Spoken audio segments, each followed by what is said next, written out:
Hello दोस्तों, knowledge world में आपका स्वागत है। आज हम बात करने वाले हैं वैदिक सिविलाइजेशन की। वैदिक सभ्यता का टाइम पीरियड 1500 से 600 ईसा पूर्व का माना जाता है। इस सभ्यता के बारे में जानकारी हमें वेदों से प्राप्त होती है। जिन्होंने वैदिक सिविलाइजेशन को एस्टेब्लिश किया उनको आर्य कहा जाता था। आर्य का मीनिंग होता है उच्च कुल का व्यक्ति।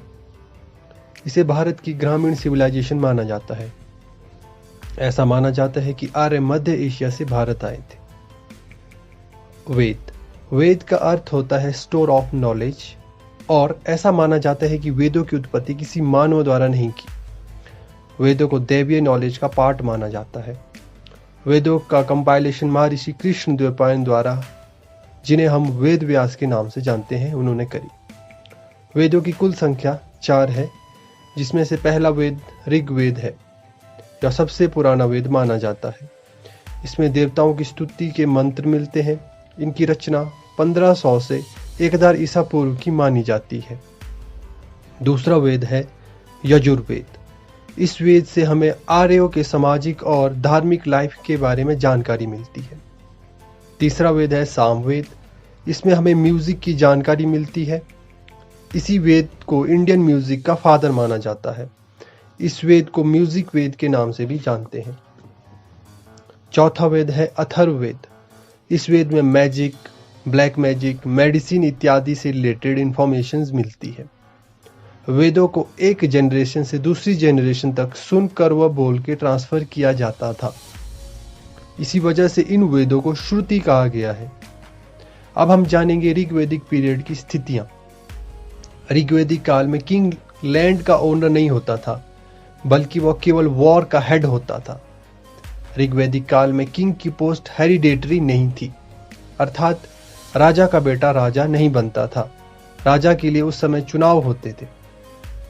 आर्यों की इंपॉर्टेंट ऑर्गेनाइजेशंस, तो पहली ऑर्गेनाइजेशन थी विदत। यह इनकी सबसे पुरानी ऑर्गेनाइजेशन थी। यह ऑर्गेनाइजेशन ज्ञान से संबंधित होती थी। इसमें महिलाएं भी पार्टिसिपेट करती थी और अपने विचार सबके समक्ष रखती थी। दूसरी प्रमुख ऑर्गेनाइजेशन थी सभा। इसमें गांव के प्रमुख लोग पार्टिसिपेट करते थे, जिसमें गांव की प्रॉब्लम्स का सॉल्यूशन निकाला जाता था। न्याय बहुत ही कठिन परीक्षाओं पर आधारित था, जैसे कि अग्नि परीक्षा, जल परीक्षा इत्यादि। अब सामाजिक जीवन के बारे में कुछ प्रकाश डालते हैं। ऋग्वैदिक काल में समाज पैट्रियार्कल था। जॉइंट फैमिली सिस्टम प्रचलन में था। ऋग्वैदिक काल में खान पान। ऋग्वैदिक काल में खाना पीना काफी सिंपल था। दूध से बने प्रोडक्ट्स का यूज करते थे। स्वीटनेस के लिए उस समय लोग शहद का इस्तेमाल करते थे। मांस मछली का इस्तेमाल बिल्कुल भी नहीं करते थे। आर्यों का फेवरेट ड्रिंक सोम रस था। यह एक जड़ी बूटियों से बना हुआ पेय पदार्थ था। आमतौर पर आर्य इसे युद्ध में जाने से पहले पिया करते थे। गायों को वेदों में ना मानने योग्य बताया गया है। गायों का यूज बार्टर सिस्टम के लिए किया जाता था। उस समय के युद्ध गायों के लिए लड़े जाते थे। उस समय जिसके पास सबसे अधिक गाय होती थी, उस व्यक्ति को उतना ही रिच माना जाता था, और जो गायों की चोरी करते थे उस समय उनको पणी के नाम से जाना जाता था। अब ऋग्वैदिक काल की महिलाओं की स्थिति। ऋग्वैदिक पीरियड में वुमेन की कंडीशन काफी सम्मानजनक थी। उस समय महिलाओं को एजुकेशन लेने का अधिकार था। उस समय मैरिज की एज 16 से 17 वर्ष होती थी।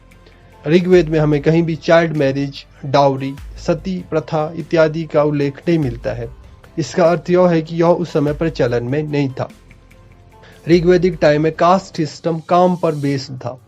जो लोग उस समय यज्ञ हवन अनुष्ठान करते थे उन्हें ब्राह्मण कहा जाता था, और जो सिक्योरिटी प्रोटेक्शन का काम करते थे उनको क्षत्रिय कहा जाता था, और जो लोग व्यापार करते थे उनको वैश्य, तथा जो लोग इनके अलावा या निम्न कोटि का काम करते थे उन्हें शूद्र कहा जाता था। और उत्तर वैदिक काल में यह सिस्टम जन्म पर आधारित हो गया, अर्थात ब्राह्मण के बेटे को ब्राह्मण और शूद्र के बेटे को शूद्र कहा गया।